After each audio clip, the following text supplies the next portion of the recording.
Alrighty, we are back with summation notation. Some of the best rhyming you're going to get in math class, probably. But the definition of summation notation is the sum of the first n terms of a sequence is represented by a bunch of this nasty stuff right here. So we're going to pick this apart real quick. So we've got this symbol right here is sigma, and that means the sum, or the collective sum of whatever's coming after it.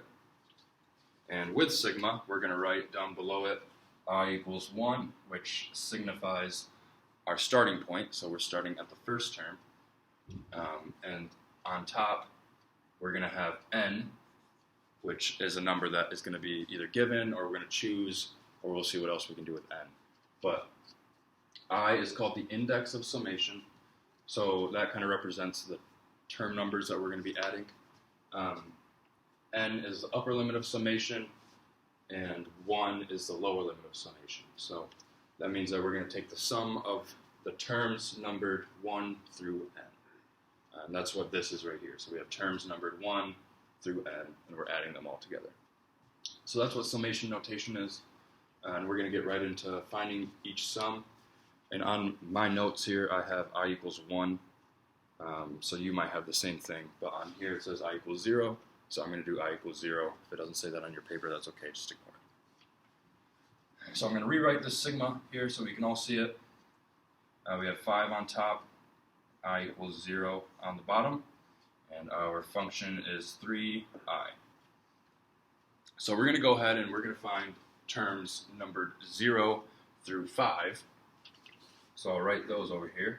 A0, A1, A2, A3, A4, A5. And for A0, we're just going to plug 0 in for I. Because this is the 0th term, and in the 0th term, we got 3 times 0. So that's just going to be 0. And in the first term, we're going to plug 1 in for I, so we're just going to end up with 3. And then you'll see that we're just going to follow this pattern, so on and so forth. Second term will be 6, third term will be 9, fourth term would be 12, fifth term would be 15. And so, since we have this sigma here, that means that we're going to take the collective sum of this from these bounds, and here's this from these bounds right here. So we're going to add all of this up.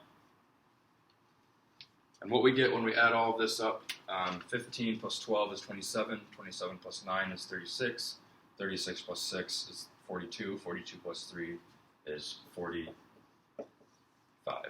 And that's going to be our sum of this summation. So that's that one. I want you all to try example B on your own. And if you're feeling confident, you can try example C, but we can also save that one for class. So if you don't want to do that, no, it's fine. But I do want you to try example B. And something to note with example B is that our starting point is at k equals 3. So it's not the first term, it's not the 0th term. We're going to start at the 3rd term and work our way to the 6th term and add the sum of all of those. So why don't you give that one a try? And like I said, if you're feeling it, try example C. Otherwise, we'll do that in class.